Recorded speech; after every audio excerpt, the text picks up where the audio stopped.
As you know, we are a kill shelter over there, but they're going to try to prevent that every time that they can prevent it. He's got several things going on, and Judy's worked on quite a bit of this. Got some new cat cages coming. Well, the isolation cages. Isolation There's going to be cages. 6 of them. 6 isolation cages that we can put any upper respiratory cats that start sneezing, put them in the cage and keep them away from the others. Because most of the big shelters have them already. Some of the people that volunteers and this shelter couldn't run without volunteers. It's amazing to watch the volunteers work around there. And they have talked about building flower beds.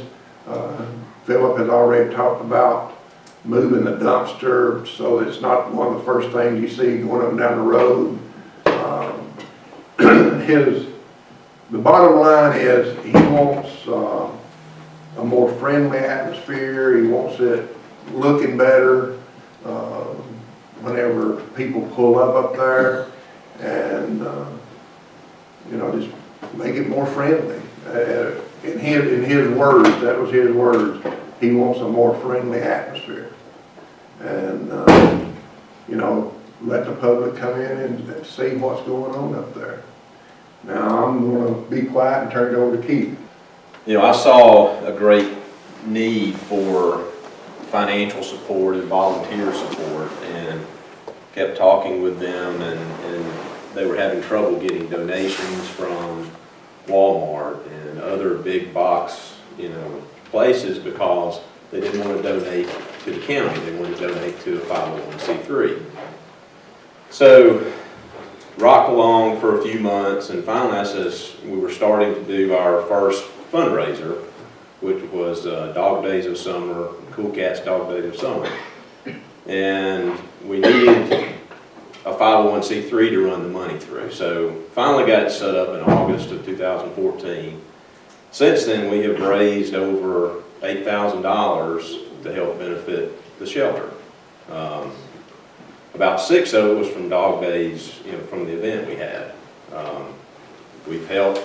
I'm working with Philip now to determine, you know, all these needs that he's got, where the shortfalls are from the county, so that we can help him meet his needs and help save these lives. I mean, if you went back and looked at the early days of the shelter and looked at how it was run, how many lives were lost, it would make you sick. When you look at it today, it's a totally different place.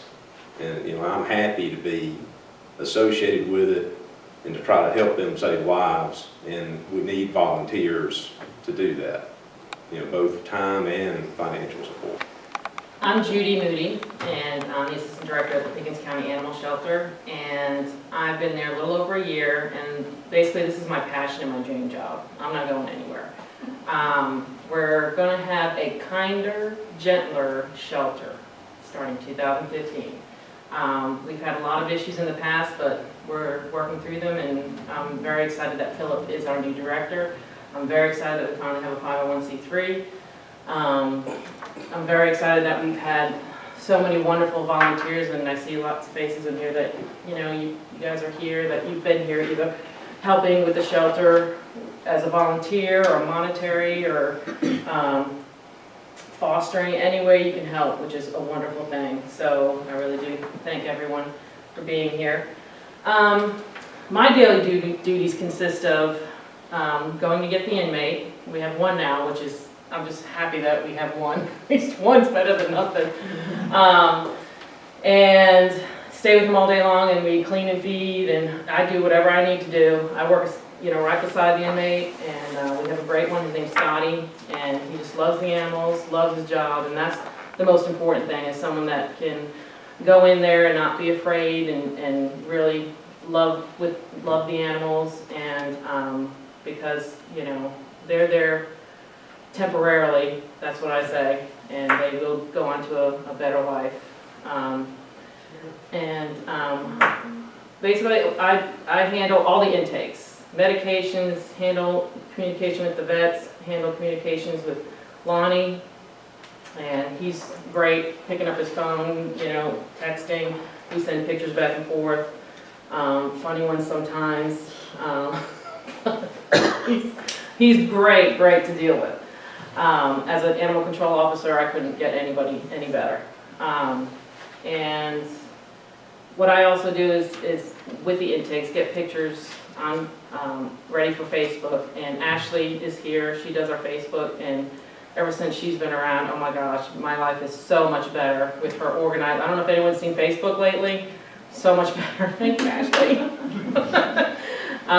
Just a wonderful asset to our shelter is Ashley. I just can't even thank her. I mean, just talking to her every day, and so helpful. And she also deals directly with rescues, and that's what's important too. I wanted to elaborate on that. Our rescues, we deal with a lot of local rescues now. In fact, we have a representative here from Angels, and Angels Among Us is just a one. I don't know if anyone's on likes them on Facebook. Well, they've pulled a lot of dogs from us, and we're so happy that they go to a no-kill rescue. And so we're dealing a lot with local rescues rather than a rescue up in Maine that we were dealing with in the past, because now here they're local. They transport their enemies, and they spay, neuter. You know, once they get there, we don't have to worry about that. Any sick animals they take, I mean, it's just a godsend. So we're building those relationships, and we're very happy about that. Pickens Animal Rescue, of course, is here locally. She couldn't be here today, Heather, our director, but we deal with them one-on-one, and Heather's great. She'll take some of our small dogs, we'll go back and forth. She'll give us some litter or extra dog food. I mean, so it wasn't like in the past, I guess years ago, there was a bad blood between the two, the shelter and the rescue. Now it's just non-existent. It's just we're here to help save animals, and that's the most important thing. I also have a trap neuter release program that Lonnie has so graciously given me some feral kitties. He supplies her with inventory. He supplies me with feral kitties. So we don't euthanize any feral kitties. We get them fixed. And Georgia Animal Project, they were supposed to be a representative here today, but she got bit by a dog, so she had stitches. Poor thing. But they're wonderful. For $20, they'll spay and neuter my ferals, my female cats, because that's the spay is way more expensive than a neuter. So because there is a need for those animals to go back out into the community, but they're not reproducing, yay. And we're not euthanizing. It costs more to euthanize than it does to spay and neuter a kitty. So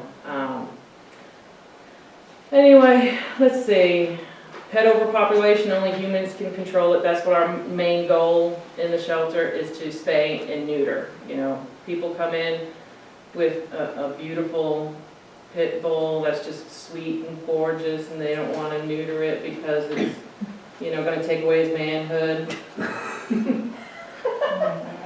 But it's happening tomorrow. That beautiful pit bull is getting neutered tomorrow. Yeah, Dr. Chester and Wayside, they've been instrumental in helping us also with, Wayside gives us free exams and, special rates for the shelter. And then Dr. Chester, of course, is just amazing. I just can't say enough about him helping us with, issues that come through the shelter. But again, we couldn't do this without you guys, the community, and volunteers, and we just are very excited for the new year, very excited to help save animals sick, or even, maybe we can turn some corners with some of the aggressive ones, but we're really excited for the new year, so thank you for coming.